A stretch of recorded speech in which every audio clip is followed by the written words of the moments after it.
Uy! Alam nyo ba na ang rice or palay ay unang itinanim sa Yangtze River Basin sa China 9,000 years ago? At syempre, sa mga estudyante dyan, alam nyo ba na ang scientific name ng rice or palay ay Oryza sativa?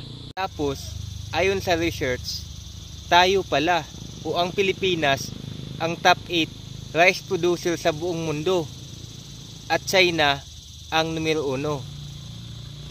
Pagdating naman sa rice importation, noong 2021 hanggang 2022, number 1 ang China na rice importer sa buong mundo. Pangalawa naman tayo, ang Pilipinas. Ngunit, noong 2023 hanggang sa kasalukuyan, tayo na, Pilipinas na ang nangunguna sa listahan. Pangalawa ang Indonesia, pangatlo naman ang China. Ngayon, napaisip lang ako, kung tayo ang number 8 na rice producer sa buong mundo, paano tayo naging number 1 na rice importer sa buong mundo?